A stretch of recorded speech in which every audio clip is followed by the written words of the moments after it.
Good morning. Good morning. Can you hear me? Harsha, say hi. Good morning, Mahesh. How are you? I am doing great. How are you? Hi, Amrita. Hi, Arjun. Hi, Parul. Welcome. Welcome to another great session. You are 1 minute early, so you get to see. Uh, I should give something, right? Like a coupon or something, which Mm. is like 10% off on nothing. That means I don't know we sell anything. We should sell something. And then we should say, if you come early, you get. Okay. Swati is back. I think we have the quorum, right? This is our fan base, and this is fan base for Harsha today. And You're, Swati, I'm your can, biggest fan. So, can you still hear me? Okay, let me just go live, and then I will set the preamble, and we will start the meeting. It's 9. We'll start on time so that we can end on time. Gopal is in office, or that's a screenshot to fake people. This screenshot, Mahesh. Good morning. I I'm need in that, office man. on Send it over. Saturday Please morning. send it over. I think that's what we need, right? We need a screen saver which shows that I'm always in office, and behind the scenes, it's just a park or a mm, cafe or a mm. desk. Today, all our people are back, right? Brijesh is here, Swati is here. Oh, seems like last session they didn't like me much. They're like, we don't attend my sessions anymore. Okay, let's get started. I will go live and we'll go from there. This will be the best session ever, I think. We have to go live. We are live Harsha won't be now. able to ask questions today. Let's get started. I will go live and we'll go from there. This will be the best session ever. Yeah, that's the cool part today that you get to ask Harsha questions. Yeah, right. That's You'll why I win. turned the tables. I said, you know what? He's asking just too many questions. Let him decide. Let's. Yeah, go easy on me, guys. Yeah, so I think that's how you get an invitation to do talks in this call. Come here and start Ask questions. asking a lot of questions, Mm-hmm. and we will let you talk. Okay. Okay. With that said, I am just going to start today, and just give me 1 second. I'm just opening my community slides, and then we'll go from there. So today, let me just open it. Uh, we are on our seventh session. I should just Okay, couple of things. Let me share my screen and we get started. Everybody has access to the. Actually, I forgot to give access to people last time who asked for, and now they will be very mad at me that I did not give them a Zoom invite. So let me paste it on LinkedIn also. So,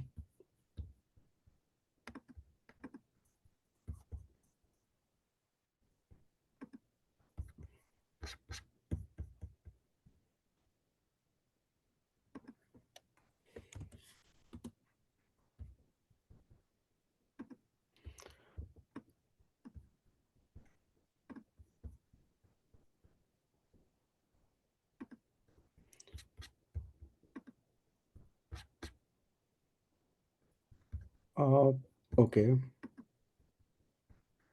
seems like okay. I think all of you have access to the slides. I will advert Priya, and we can get started. Welcome again. Thank you for joining today's session. Again, you can get an invitation to get our Slack channel and get to this call if you fill this form.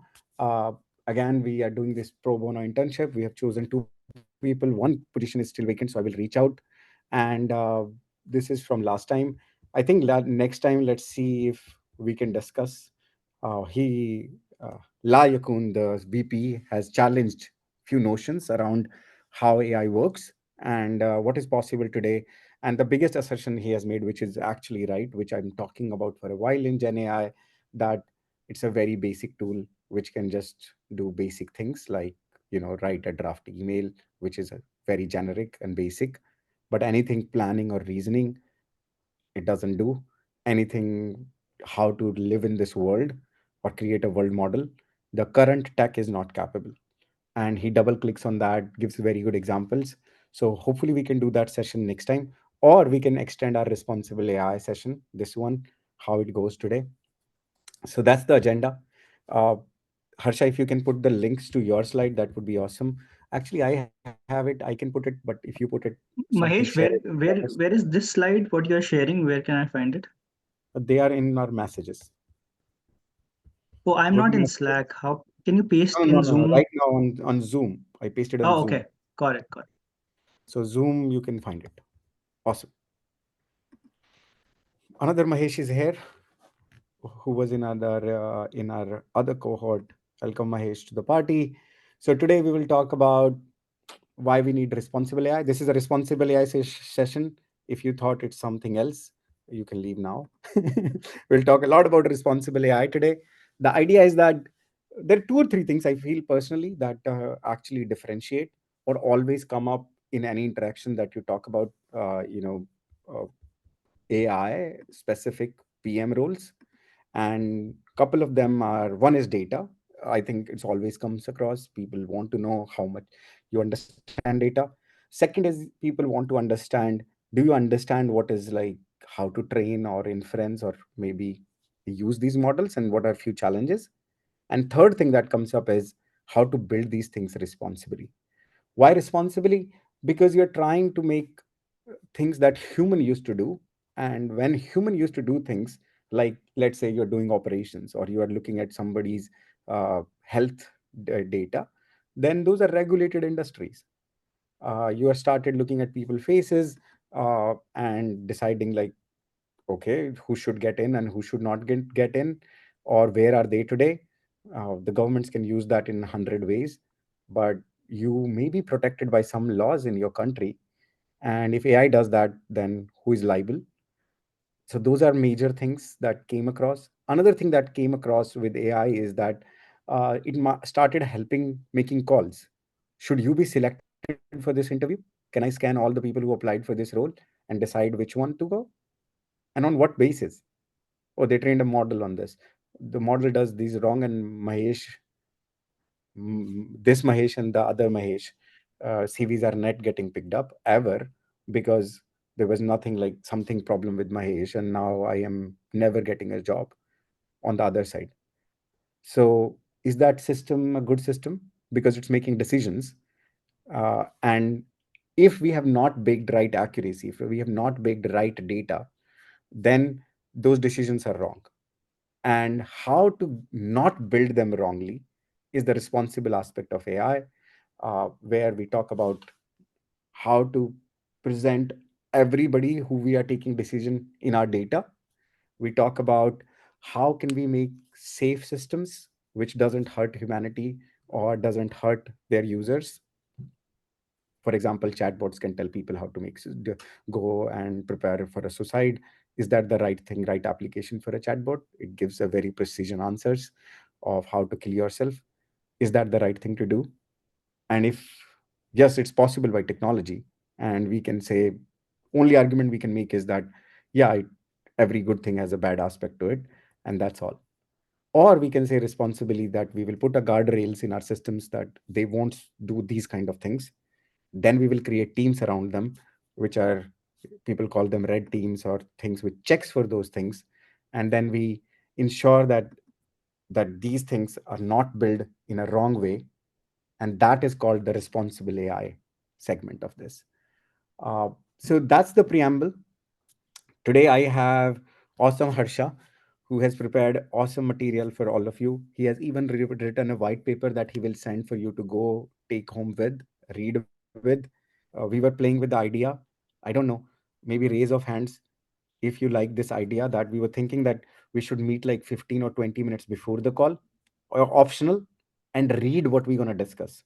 So we can have a very, uh, you know, uh, a grounded discussion or enlightening discussion, and we can like offload this aspect of basic learning or knowledge that you need to have a discussion upfront. And if you don't join, that's okay. You can be part of the discussion. It's just that you will miss a little bit on context, and you will ask questions which are like, you could have searched internet, and you're not using the best uh, perspective of people. So maybe we will move this call to 8:30, and we will keep the 30 minutes as optional before this call. I will use the same invite, and we can be on call. It is a quiet reading. You just read stuff. You can do all your own research. And then we start this call at 9, where we will say, hey, these are top of mind, and just run to discussions. We don't talk about the slides, but we discuss them. So that's the format we are going into. He wrote the white paper, but then we were like, first, let's talk to people. So we are not doing it today, but hopefully next time, given the interest I'm seeing on this channel. So thank you for that. We will do that going into next time. But today we're going to talk about that. Then we look at like what are engineering managers actually looking for in this? Like what is engineering practitioners looking for help from you in responsible AI once you have a job? Or what are like your hiring managers are looking for? I had a lot of discussions in my life. Every interview or everywhere I was trying to pitch, there was always even a single interview, and sometimes all 4 or 5 interviews if it was a responsible AI specific job, where I have to answer responsible specific questions, or at least show that I understand. My pro tip is, please pick up one bad responsible thing that happened that you care about. It cannot be that, Google got this wrong. Uh, you really don't care about, means maybe some people do care about, but masses don't care about an image has wrong prediction. Pick something else. For an example, last time I was talking to someone where I got a good feedback that I understood the problem right. I took an example of people putting pictures, and then there was a nude version of it, and AI can do that, and those pictures were going live on in Europe everywhere on social media. Imagine your kids, imagine my kids, imagine my pictures. Would you like to see that? And you have the power to solve it. Another interesting thing that I was having a conversation with, especially in large companies, is that the person that I was talking to, I was asking him that, hey, why are you working for a large company? There's so much exciting in AI. Things are happening. You have startup experience. Why don't you go build something or work for a startup? Because $1 billion is getting funded for groups of the world. So why work here? I won't name the big company. And his point of view was that actually I'm passionate about responsibility, and it's really hard to do responsibility in startups or big things, or these medium-sized companies. But I think the larger companies have a much bigger infrastructure, and they care more. And my mission in life is to build responsible AI. I that time I took it little lightly, but then I actually did my research. And if you look at all the people who are actually building $1 billion companies, start with security, safety. That's their mission. That's how OpenAI got started. Uh, Elon and Sam Altman thought that you know AI in the hands of Google and Facebook is not safe and open. We're going to build a safe and open AI for researchers. We're going to fund it with a lot of money so best of researchers can come and build more safer AI. That was their single top line mission was. Same was when Claude or Anthropic spin out of OpenAI. They said that OpenAI has lost the charm, it has become closed. We are thinking, how can actually we bring constitutional AI in the training practice? That's the paper the founder wrote, and then they got the funding.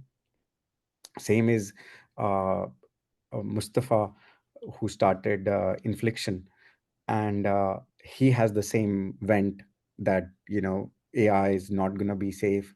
I am going to build the safest AI systems and make them possible.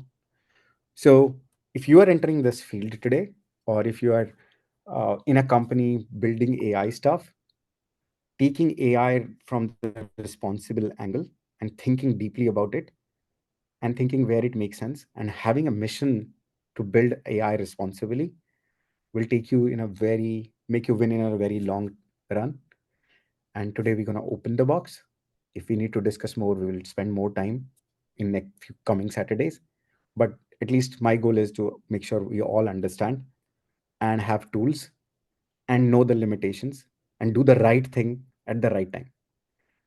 Our goal here, me and Harsha are trying to do with this session and following sessions are that we want to give you real tips, not what is like, you know, 5, 6 things and throw out some text that you can find on internet. Real examples, how it is done, when to do it, when not to do it, even how to set expectations with internal stakeholder and external customers. That's what hopefully we can discuss today. And I would love to get more questions, answers format. With that said, I'm going to hand it over to Harsha, and we can give him maybe 20 minutes to land his material and then get into Q&A. Okay. I also have a workshop that we can do. So a lot in next 45 minutes. Harsha, All right. all Thank you yours. so much, Mahesh. Thanks for the opportunity to speak. I would request you to curate the questions and give your guidance on when and what questions to be asked and answered. So please help with that. So I'm going to share my screen. Let me know. Oh, I need the screen sharing. Yes, I'm gonna make you a presenter. That's the only way I know how can I you do it. So let me just make you one. You need to give me back that though. At some point. Just give me 1 second.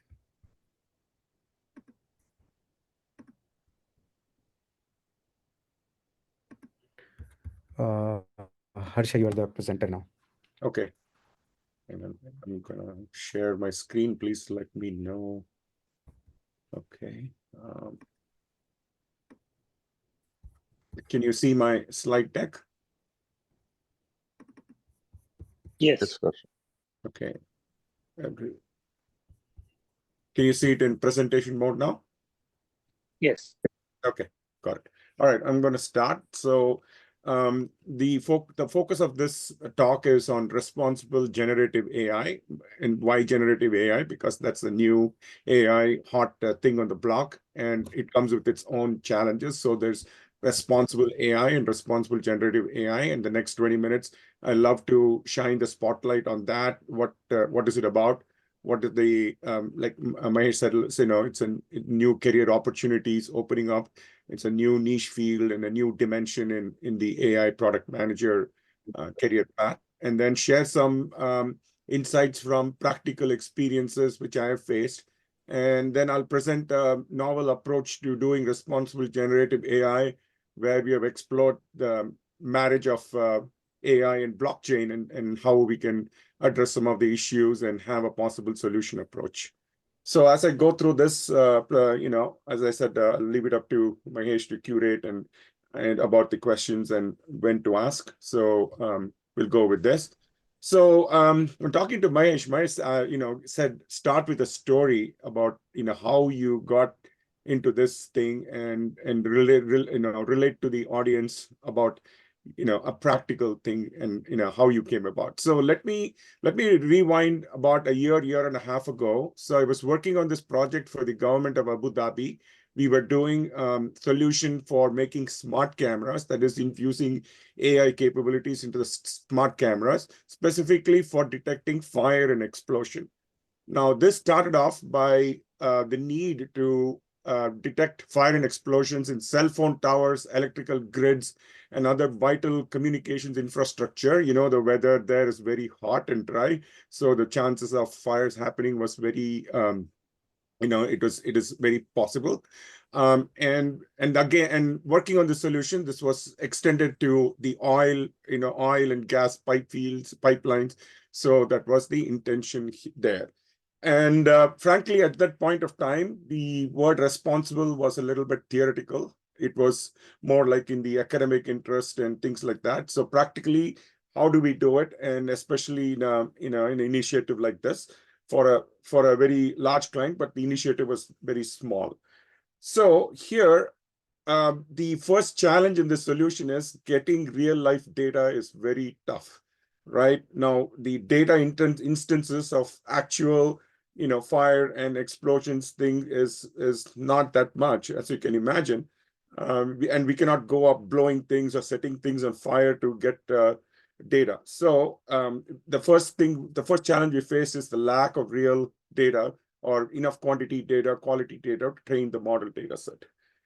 So the second thing is the accuracy was also not that great, using machine learning models, primarily because of the nature of the problem itself and also the lack of data. So what we did was we started using synthetic data. So we started to generate images of fires and explosions and and other things. So we can kind of have a good enough data set to train the models and get to the accuracy that we desire. And the accuracy is pretty important because in the field, we cannot have false alarms, we cannot have false intentions. So whatever we need to do to get the, to get to the predictions or the desired accuracy, we had to do. Now, what happened was, where the synthetic data started working great, but we started mixing up the data. So we lost the lineage, we lost the provenance, and at some point of time, these data got so mixed up with each other, we did not know which was real and which was synthetic.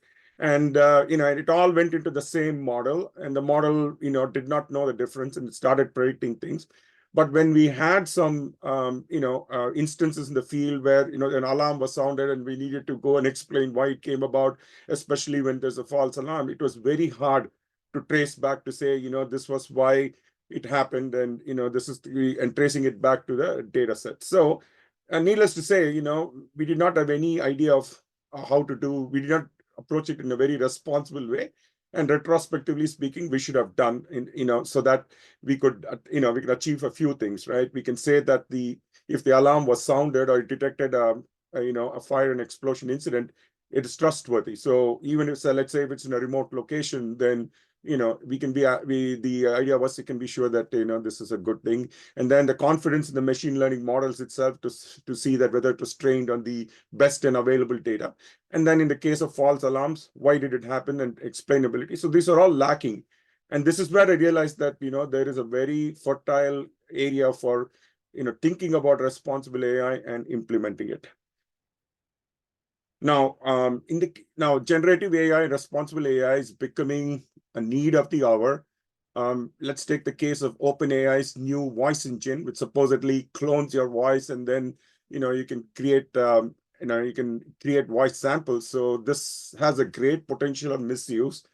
especially with the upcoming elections. So OpenAI strategy has been to keep it under wraps within its own thing. It does not release it to the public while it does red teaming or working with a select thing. Now, while OpenAI's concerns and this approach is understandable, but this is really not a good application of responsible AI, because if they had done it, from the ground up, they could have had it released it, and now we don't have any idea of, when it's going to be available, but just a promise. So could OpenAI have done this differently? So that's another thought use case for saying, how they would have approached for the generative AI use case. Now, coming back to the responsible generative AI as a career field itself, and piggybacking on what Mahesh said. So I worked in this field for some time, and also analyzed some career opportunities. I'm applying for such positions myself. So what I see is that if you take the concept of AI product manager itself, what do they do today? They want to bring about what is known as a responsible AI orientation. So what we are seeing is that there is a class of AI product managers who are having a niche specialization, or are having good insight into what it takes to have responsible AI done. And this is like an add-on or a upskilling kind of a path which is happening. So quite a few job openings are opening up. If you see on LinkedIn and other places, anyway, they pay anywhere from 130,000 to 300,000 or even more, if in case of very critical this thing. So some of the common patterns, if you go to the job descriptions, is about focusing on transparency and explainability. It's about focus on ethics, bias. Bias is very understandable in the case of generative AI, because we don't want fake information or this thing. So the bias part was really evident when Google Gemini Pro had this major flub, and they had to pull the image generation down.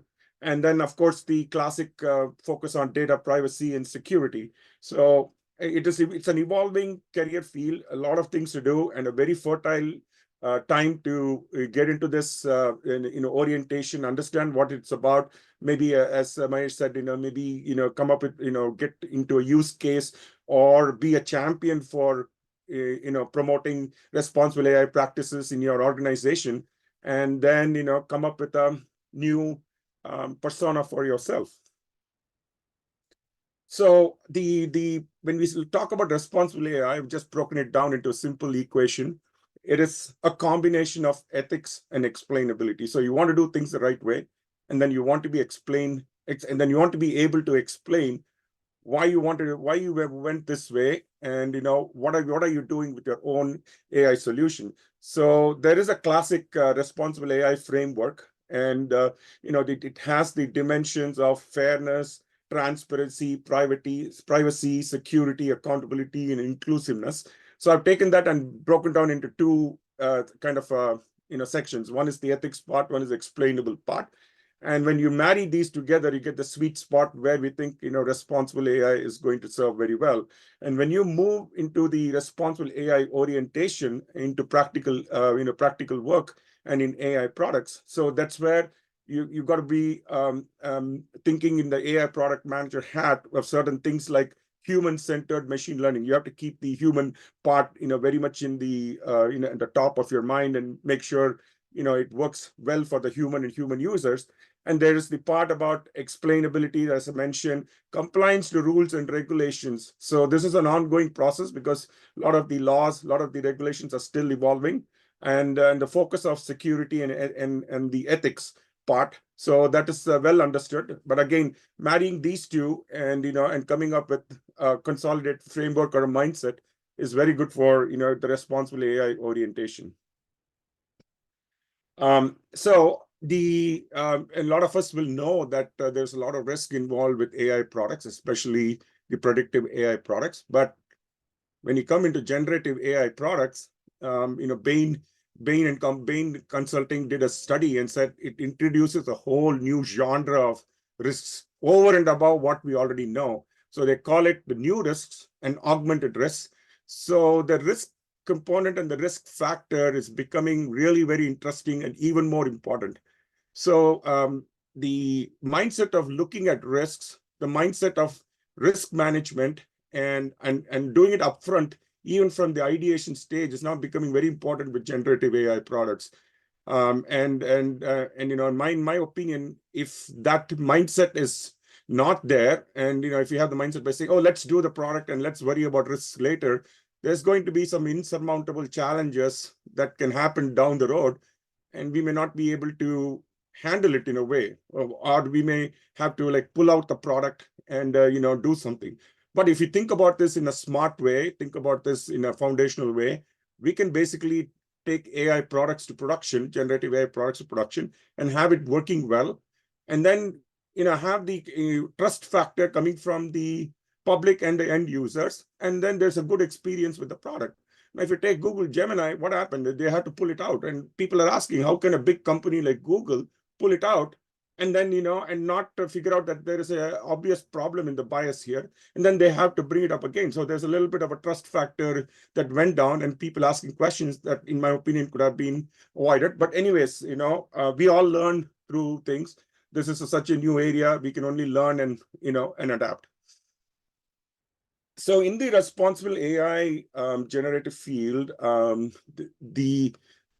in my experience in this thing, there's some solutions that we can do and some solution approaches we can have. And a lot of it is still in development, a lot of still struggling with, and is a challenge. For example, the standards and regulations that we have to adhere to is still evolving. US does not really have a national policy and standards still being worked out, whereas the EU has come up with the EU AI Act, and that's a framework for people doing generative AI applications in Europe to adhere to. But some people complain that's too rigid and that's too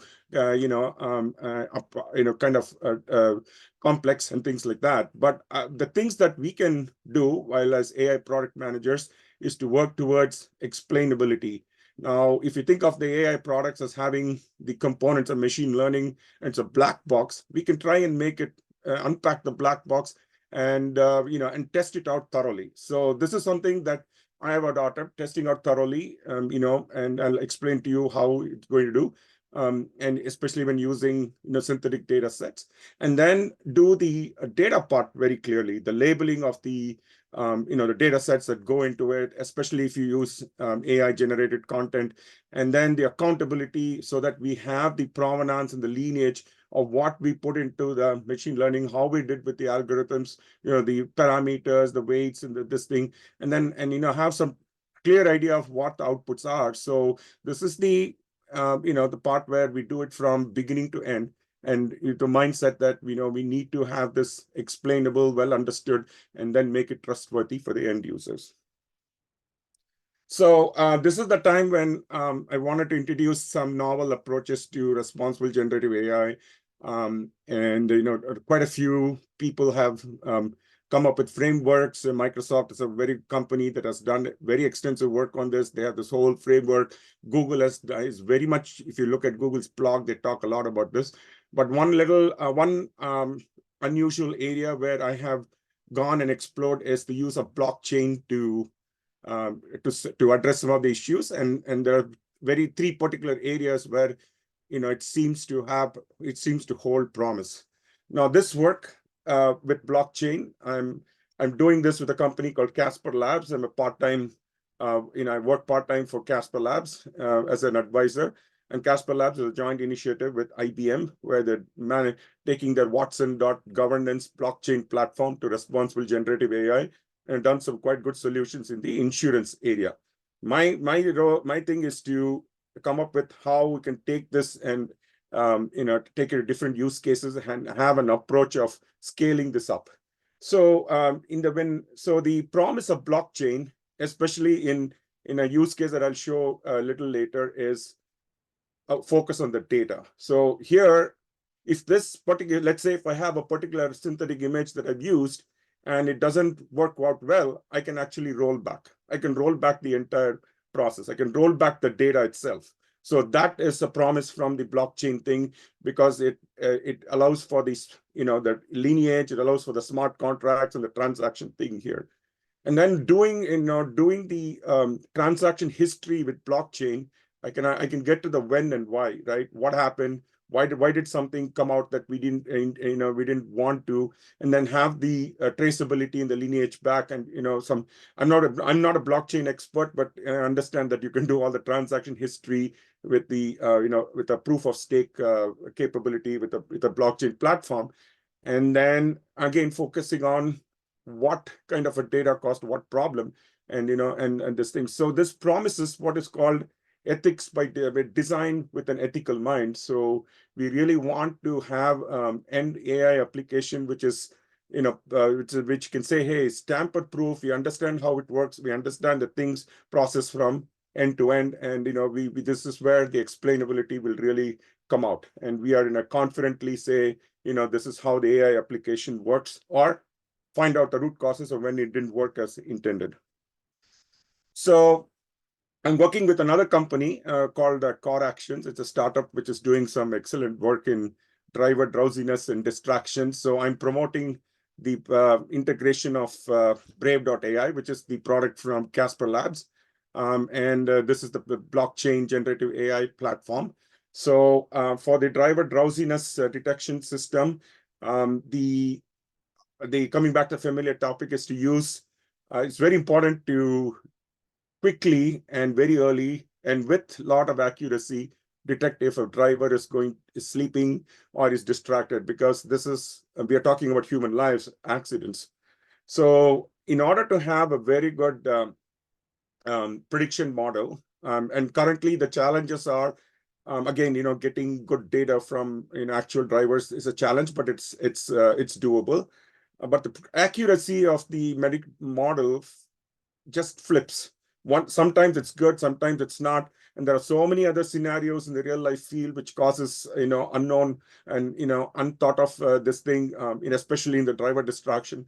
So the idea is to use synthetic data and come up with think about scenarios, think about different different usages, so that we can train the model so well that it works really well in the field. And again, my going by from my previous experience is to use synthetic data scenarios, and we are using generative AI for images very, very well. We're using partnering with a company called C3.ai to generate this.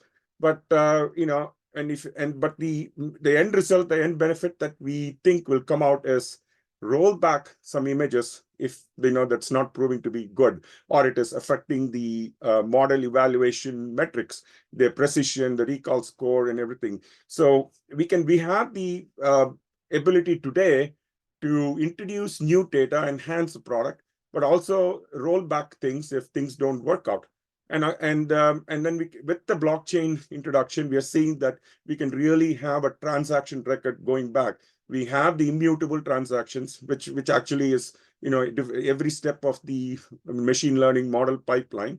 And then when we have a prediction score, let's say the prediction score for it's able to detect the driver actually sleeping, and and we say have the confidence at 95%, we know how it came about, because we can trace it back through the process down the beginning where the data came, and then we can explain it. So this also helps us identify areas where we can really improve. What kind of new synthetic data scenarios can we do? And what kind of new improvements in the parameter tuning that we can do? So the possibilities are proving to be very interesting, and and how to improve an AI product that's already there. And then a little bit about the Brave.ai platform using the blockchain. So in the top, if you see the typical machine learning model cycle or the pipeline, from going from data acquisition to the modeling to the users by the use of the application by the end users. So the different components of the Brave.ai platform integrates itself with the different stages of the machine learning pipeline.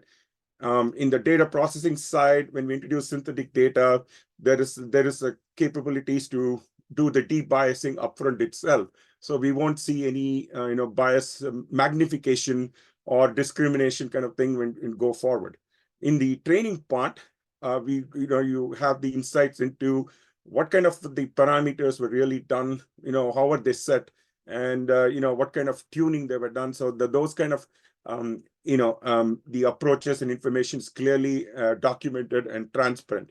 Now, when we're doing LLM applications and we have the prompt engineering, so the history and the approaches for prompt tuning, prompt engineering, reworking the prompts, and most importantly, what kind of the human feedback and improving these prompts, and what kind of the human the loop, inputs were done. So those are all now documented and trained, so that the combination of the LLM's model itself and the human in the loop activity is now clear. And then we can have idea of both systems and humans, what did they do? And then if after the AI product goes into production, hopefully with this integration and with the keeping the responsible things in mind, we can have an idea of what actually happened with the user. We can see if the risks that we thought of upfront are actually manifesting or not, or whether new risks came about. Then use this as an incremental learning thing to improve the machine learning pipeline or the pipeline itself, and hopefully create a well-behaved, trusted AI application.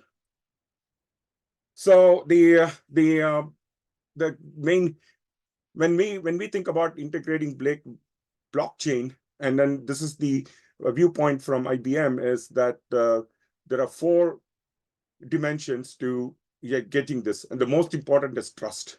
We need to have the user's trust, because that's where the actual end user interface comes. And then internally we can have a good sense of the transparency and auditability. And then the other key thing is, this is not just one scenario or one aspect. We can make this work across organizations. So any typical AI product is going to work across different units, different organizations. It could be users. It could be, let's say it's for a recommendation system. It's going to be the shopping, the e-commerce site, and things like that. So this helps in a little bit of integration and scaling, and we can leverage the capabilities and the value proposition to the blockchain, as well as have a good way to handle some of the problems that we see. So the end goal is what? We want to have a good AI production running in production. And it should not only perform well, but it should perform with the added components of security, privacy, auditability, transparency. So it should be a trustworthy as well as a good, well-behaved application. And that's what I think we should keep the end goal in mind, is to have a better performing and a better trusted application here, rather than just rushing something in and then figuring out how to solve these challenges. So I'm kind of wrapping this up. Just wanted to point out that there's a few templates and assets, like how Mahesh mentioned, that I've been working on, and part of my responsibility is to do the solutions positioning, taking on the product manager hat, and then and how to approach this technology solution a different way. So the white paper is listed at the bottom. We can take a look, and I can post the links here or in the Slack channel, but I just want to point out. And then there are two other diagnostics. So diagnostics mean, this is how do you get what is your current capability, the assets, and then figure out what to do. So there's first the capability assessment. What kind of capability do you have, and what do you need to do to enhance in your responsible generative AI journey? And then and assess your risks, for your particular company, department, and then your scenario. How do you assess your risk, and what kind of risk management approach that you should take? And then the first one is a typical, is adapted from the business model campus, but with the responsible generative AI flavor. So this is very good for executive presentations, by saying, hey, this is our capability, this is strategy, this is what we're doing. And in the different components of the responsible AI, like fairness, transparency, this is where we are. And then we are evolving our capabilities, with our AI product based on the risk and the responsible approach. And this is where we are. So this is more like an executive kind of snapshot. So this is about me. Thank you for the opportunity to talk to me. If you want to get in touch with me, that's my LinkedIn and my email. And if you wanted to talk any of my previous work, I've done some work in smart farms, again, for the government of Abu Dhabi, done some work in service tickets intelligence for Apple, currently working on a generative AI for mental health management for US veterans. So love to talk to you, love to connect with you and share whatever I know and learn from you all. So with that, I'll hand it over to Mahesh. We can go for a little hands-on workshop and get from his guidance and how to approach any problem. Perhaps in a leveraging his thought leadership and experience. So that's all from me. Thank you for the opportunity.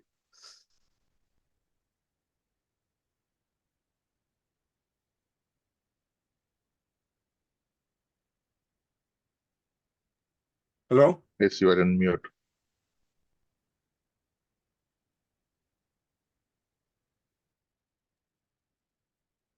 Your voice isn't coming through my. Just check your audio setting, whatever mic setting. Yeah, we're not able to hear you, Mahesh.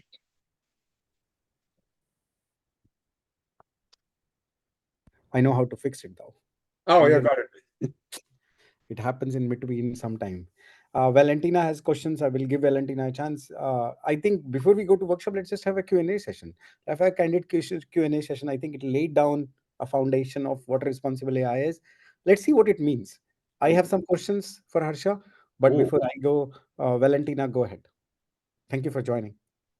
Hi, Valentina. Hi, Harsha. Thank you so much for this presentation. I actually wasn't expecting at all the blockchain part. That really surprised me. And my background, I'm coming from blockchain gaming. Last couple of years, I was working there. So I wouldn't ask that much about right now the process of responsible AI, but only about the part of the blockchain because it looks like I don't know, might be a solution. Okay. What do you think and what do you know like about it might just increase the time of any transactions being made in I don't know ML or if we're combining it with a blockchain, right? Each transaction needs to be proved by a validator, right? And each transaction will cost some additional money. Like, have you heard or have you thought about like those kind of I would say Yes. cons, right? Yeah. Because that was my thought. So, and the another thing I want to say from what I know, like we have a bunch of blockchains in general, but the fastest right now, like workable one, is Solana. And last month it was almost not working because they have like problem with scalabilities. Other like big blockchains, I mean, why they're so cool, I mean, it's like technical issue, but what I want to say, why they had this issue with functioning, because a bunch of games came because of they have this, like the highest speed when you can actually run a game on the blockchain. So yeah, my question here, what do you think about the increasing time and cost? Sure. So I'll answer the question to the best of my ability. I'm not very much a blockchain expert, but I have had these same questions and also an added component of data deduplication. Blockchain needs another set of data storage. But from what I have heard is that the considerations of latency and additional time period is a very legitimate concern, but they're working around it and trying to do the improvements. And that's where IBM has said that they have a vast experience with their own blockchain. And Casper Labs is definitely a very niche and specialized company. They actually have the history of doing some good enterprise quality blockchain platforms. So yes, the concerns of the latency in introducing redundant data storage and then going back and doing the transaction, these things is a concern. But I think the architects and engineers are working to improve that and make sure that an additional overhead is not that much noticeable. And this is a very valid thing for a real-time detection like driver drowsiness. So yes, they are looking towards it to see how to optimize, the workings of the AI application. I'll get back with more information on it. Couple of things. I do Let talk. me add a couple of things here, right? Which is one is latency aspect, especially on edge, because you have the compute challenge. You can't just run everything fast enough. It's already delayed, and now you're adding more cost. But I'm assuming that most of the blockchain work is not done on the edge compute. It's done either in cloud or outside. It's done in So the that's black. one way to solve that. Second way to solve it, the cost aspect is, what's the cost of not doing it? Let's think about that for a second as product managers. So I think there are a lot of industries where you need not to do anything, which is you need not to specify your source of knowledge, or there are other ways to improve accuracy. If you're trying to do version control, it's a solved problem through rule based systems. Mhm. So what are you trying to solve becomes important. Okay, I am trying to detect fire in a gas station, and as a contract I have signed an indemnity of, I will pay back if anything goes back, if my detection system doesn't work. Or I have signed that I will present a clear indicator why that happened, and if it is beyond my control, then I won't be liable for indemnification to losses. Mhm. Okay, you signed that contract. Now what happens is the company got this fire, you didn't detected it, which is a highly probable case with AI, and now they sued you. In court, you have to prove that this is something, an exception that happened, because the fire happened because there was an obstacle. They were not following a regulation which created the data set you had, and now they have created this other thing. So how you do that? If you cannot specify that end to end that day what happened and see what you have trained on, then that's the cost that day. If you Yeah. had that system, then you would have done it. Now, practically speaking, what I have seen is that nobody cares today, and very less use cases. This is like high demand use cases on the top 1 to 5% funnel of enterprise customers who are looking for that kind of specialized solutions to make sure that they are covered. It's not day one problem, and that's why you're not seeing a lot people jumping on this and making this as like the guardrail AI. You are seeing those coming out because those are becoming more important for chatbot systems. But vision systems, like a lineage problem, is kind of, I would say three or third or four, P3 or P4 priority. And Yeah. that's how I want you to think about it if you are talking to somebody.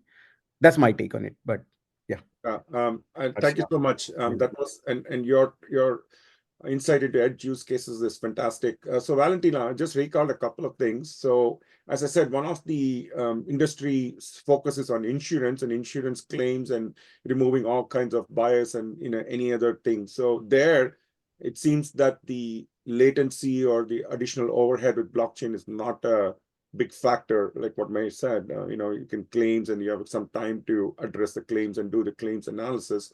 And then the other aspect where IBM is pushing and trying to make itself into a leader is in the elections, the combating the dangers of generative AI in the elections and how to spot deep fakes and things like that. So I think the capabilities of what this platform promises is much more than the technical and architecture considerations, and you really need to have that assurance factor put forth. But I'll be happy to research more and get back to you on that. one last thing before we go to Gopal. But I think Valentina and Harsha both, I think the advantage, because I was talking more a doom case, and then we talk about like the bright side of this, is like AI in itself is not going to solve all the problems that AI has, and we need to club these technologies. And betting on blockchain, the bet is that the cost of running these technologies and the cost of building these technologies is going to reduce because they both have momentum. And if you combine them and build a product on top of them, those products will take advantage of both the investments. That's why the companies are using blockchain. Maybe it's not the only solution, and maybe there are even better solutions, but just the momentum in both the industries is pushing more people to adapt and do. So this is like the another way to think, like what tools you have. and then you apply the most prominent, cheapest tool you have, and blockchain remains that tool. So I'm actually bullish on blockchain for AI in responsible AI space. Gopal, go ahead. I've loved Mahesh and community. I love to introduce my friend, long-term friend Gopal. He's also a neighbor, and he kindly agreed to join the community upon my request. So please say hi. This question cannot be trusted. Yeah. It might we be a have silly a question. we had a Uh, uh, prior arrangement okay. of asking, not going easy on me. But anyway, I wanted all of you to meet Hi, Gopal. Gopal. He's Welcome a to the senior party. product manager. And please, Gopal, hi. Hey everyone, thanks a lot Harsha for introducing to this great community. It's really good session today, and I'm very naive to AI. I have not worked on any products, but in my company currently, I'm working in Econex as a product manager. We are working to leverage AI capabilities for our use cases. So one of the big challenge which I'm trying to understand is like how Harsha you presented about synthetic images, how we can get good data management and governance. Mm-hmm. And is there any framework available, about the data management and governance? How do we make sure that whatever the data which we are going to use for training our model Mm-hmm. is something we can rely on to get the right output? What would be the recommendation for that? Okay, so let me share some practical insights. So using the synthetic data sets, both structured and image, right? The first thing is to have a good data catalog. And if you're doing any labeling or anything like that for the images, the label information metadata also needs to be very well cataloged and maintained. So the whatever systems that you have for documentation and labeling and maintaining should be there by itself.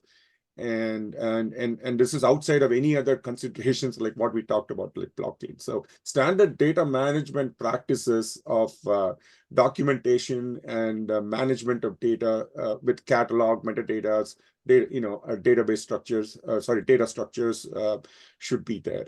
So that is given and should absolutely be there before even we think of the synthetic data. But after introducing that synthetic data to the machine learning, there's no difference between synthetic and real data. It doesn't care. It just processes what we put into it. So the lineage and flow of, let's say you have a test data set, right? You have, let's say, 1,000 records.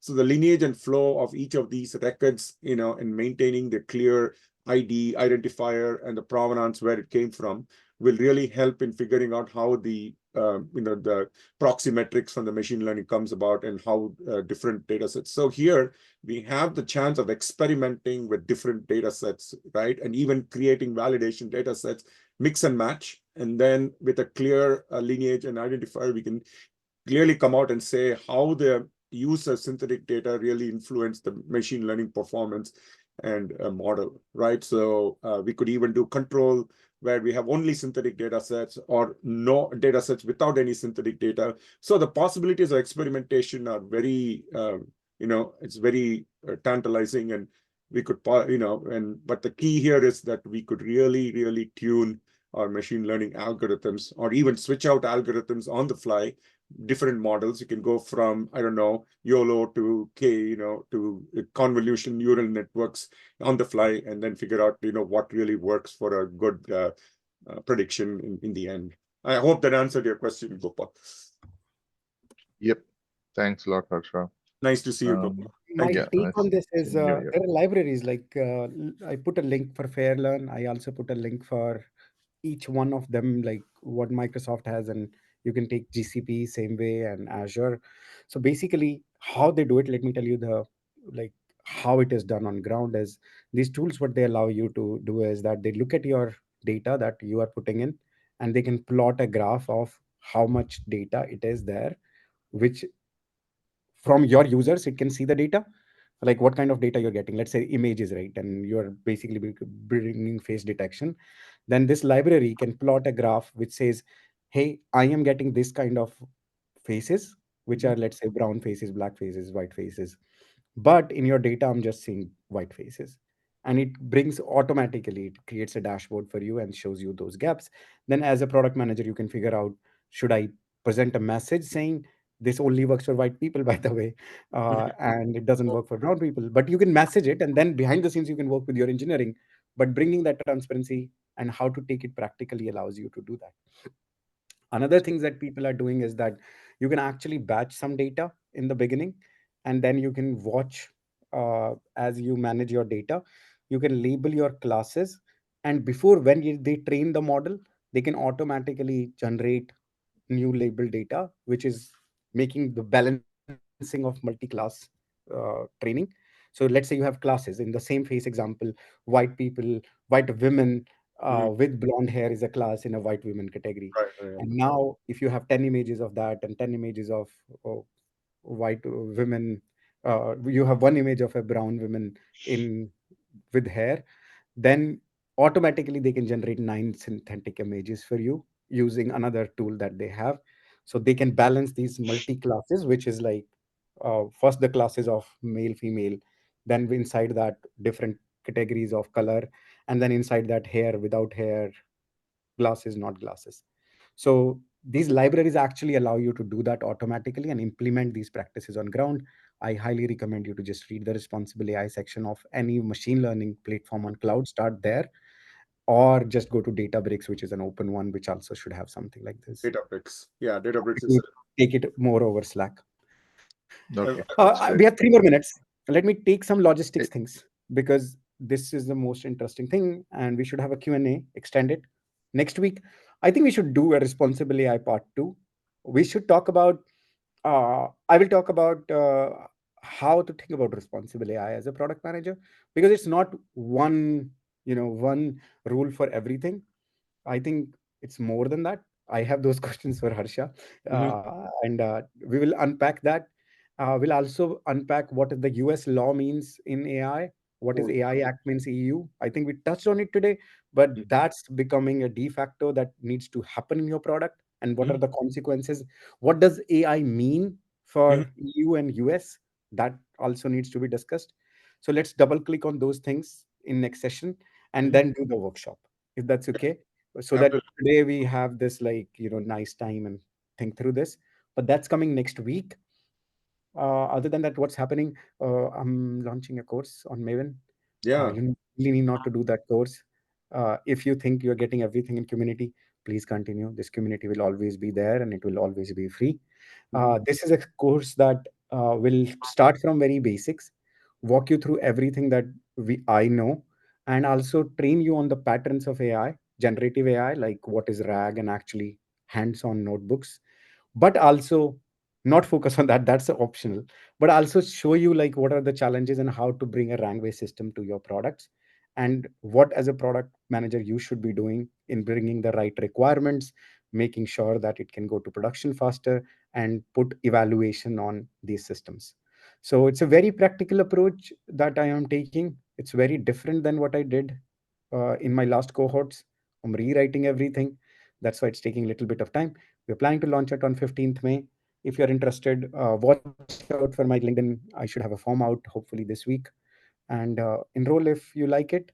But at the same time, if you're finding these communities useful, uh, feel free to be here.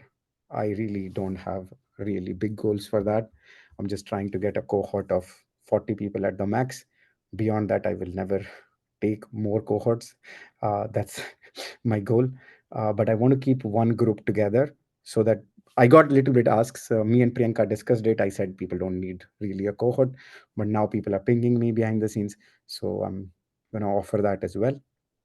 Yeah. So I want to be in the cohort, so I already sent oh, in my thanks, application. Harsha. That would be an honor. But yeah, thank you. Thank you all. I will give it to Ramya for the last question. And let's continue this Q&A session. Next time we will open up. I will bring the material to read.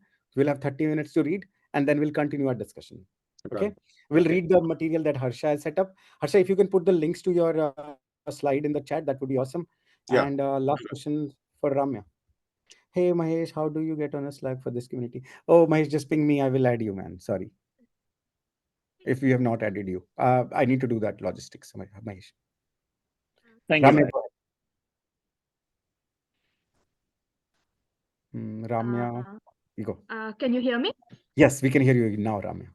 Great. Uh, So this is very super duper informative for kind of a beginners like me who is working mostly on the enterprise apps as a background and just trying to be on the AI side of things.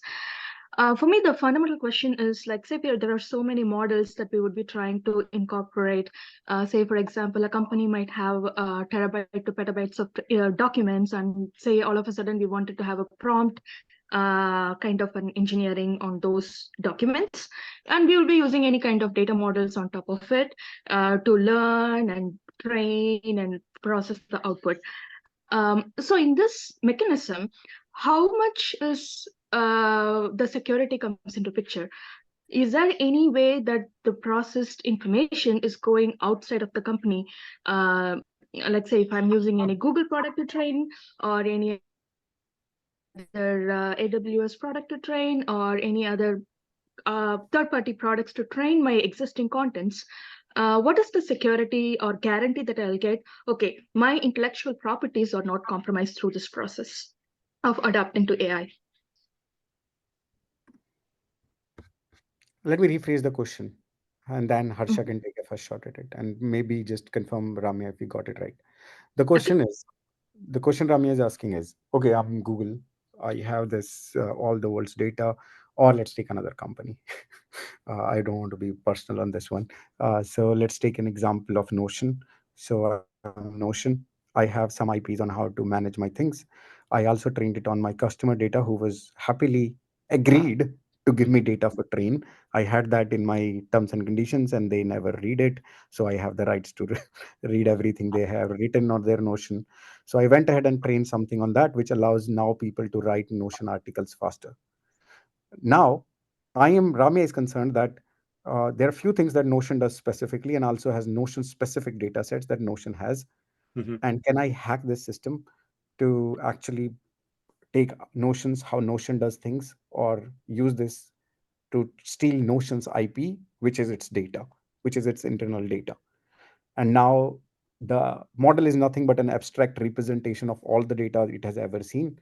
Abstract implementation is nothing but something that is coded in terms of weights and biases or math. So it's math, which is trying to solve the problem, and you have taken the information and converted into math. But is the math representation able to somehow lose my IP? Is the question Yeah. on table. Okay. Harsha. Yeah. I'll take a shot at it, but I also want to introduce my another long-term friend, Ramya, to Mahesh and the community. Oh, so today Okay. is like just okay. I got it. I got it. I got it today. Okay. No, as I said, I asked a few people to join, and I'm Thank you. thankful. Thank you for joining. Thank Ramya you for to making jump. that happen, Harsha. Yeah. Sorry. Go ahead. So Ramya, I think the preservation of IP and confidential information is very paramount. So the approaches that most companies have to data privacy and access works well. So that's kind of like integrated into the DNA of many companies that are handling the data and the data thing. Now, in the new generative AI field, additional security considerations come, and a lot of people are aware of it, but whether they have adopted or not is open to the question. But we have to ask this very tantalizing question. Now, LLM systems security can be probed. You can do prompt injection. You can basically break the prompt. You can also make it talk nonsense, this thing. But the more important than that is, can you recover from that? Can you get out from that? And can you revert back to a state where you can say you can handle that fallout, handle this thing? Because sorry, because LLM systems that are trained on documents, proprietary documents. They can be made to do things by a skillful this thing. But here we have the thing to kind of like tighten up or shore it up, and then even reverse back whatever it does. So that's where the tantalizing prospect of the blockchain thing comes across, because you can reverse back transactions and have the transaction capability. But many infrastructure providers are going and looking at this and making sure that confidential information does not leave the sphere. It's either through hybrid clouds or private clouds or in-house installation and configuration of large language models within. So many banks like JP Morgan have their own infrastructure. Bloomberg has their own LLM infrastructure where they train everything in-house and do it. Whether that's an economical approach, I'm not sure.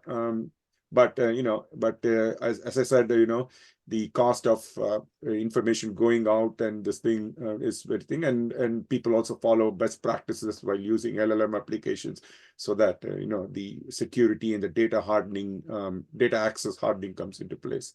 Again, it's a very evolving field, and there are many clever persons. There's a guy called Ian Perez who makes a living just doing this thing, breaking this thing, and announcing on Twitter very proudly that he was able to hijack OpenAI and make it reveal plans for how to make a nuclear bomb and things like that. But anyway, those are all outliers. But I think we will go to a stage where every day these applications, security probing, red teaming comes into effect, and then the application itself vulnerabilities are addressed.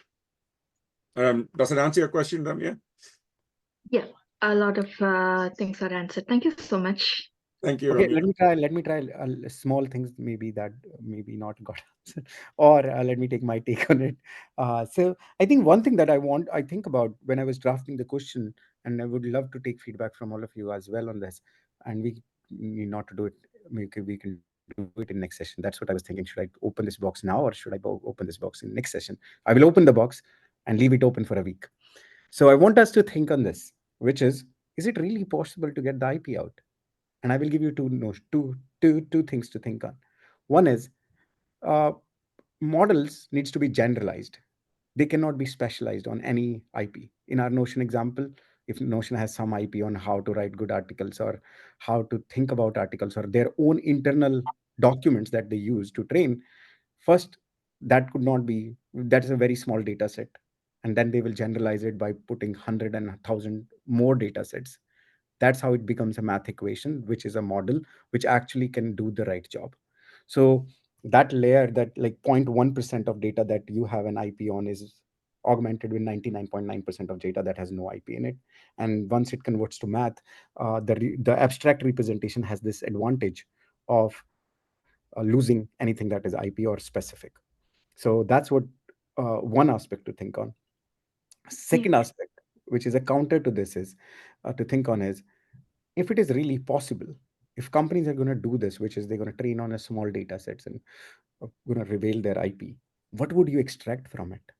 What would you like to Oh, extract from the question? that is going to be very crazy depending upon the IPs that we are talking about. Say, for example, let's take an automotive company, and everything they do is through a presentation, right? Okay, this is my brand new proof of concept of how to improve the performance of a battery, and that has every single information from what is the change that they are including in terms of verbiages in a PPT, and this co-pilot is going to quietly sit on top of it, which is observing all this data.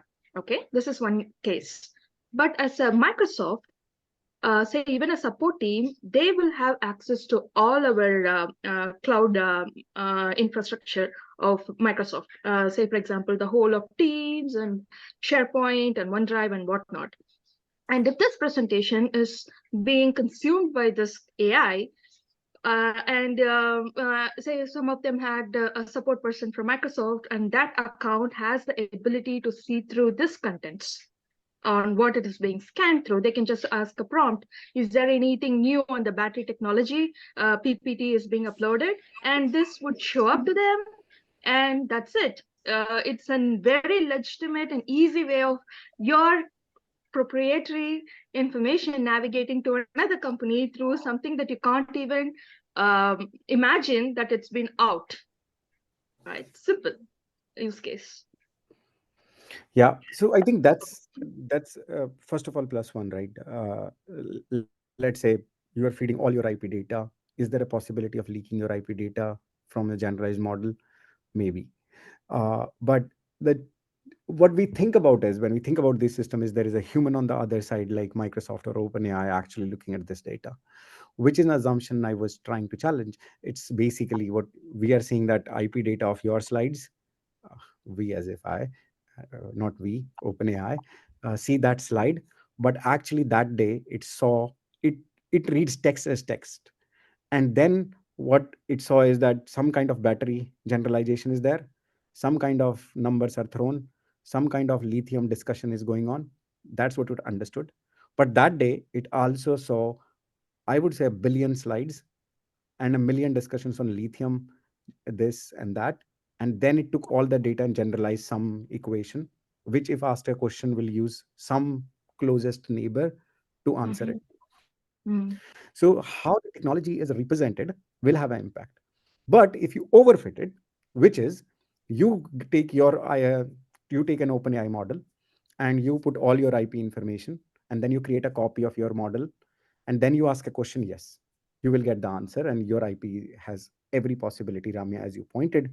But on the other side, if a company is taking your data, which is OpenAI of the world and Gemini's of the world, or Anthropics of the world, they are taking that data, and their model is has at this point some trillion parameters, and each parameter is trained on some billion tokens at this point, and one token is that battery word. So think about that, like a billion uh, words, like battery, which are related to other things in other things, and then I generalized it.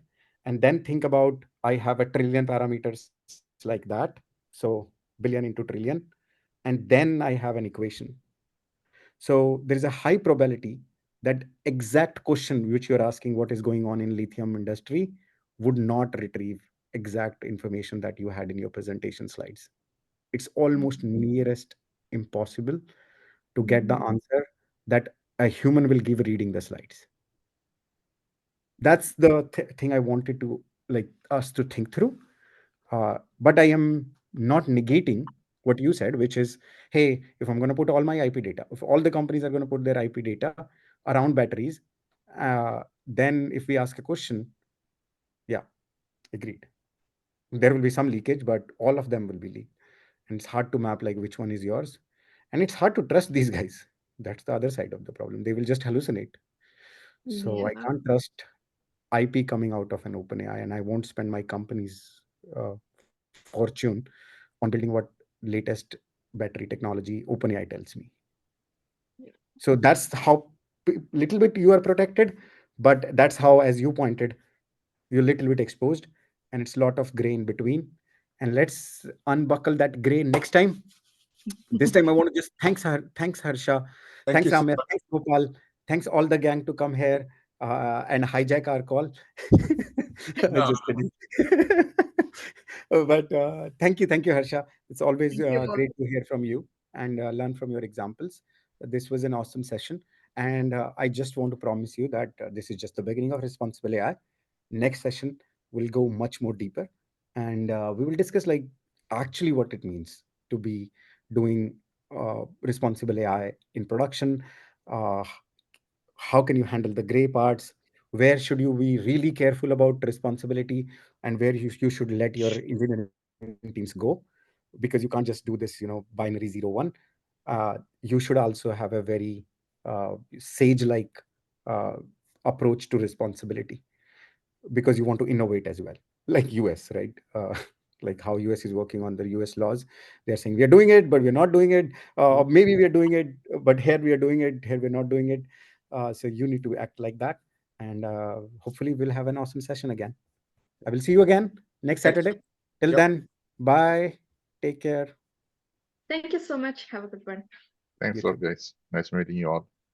Bye, Gopal. Bye, Ramya. Bye, Harsha. Ciao, guys. Bye.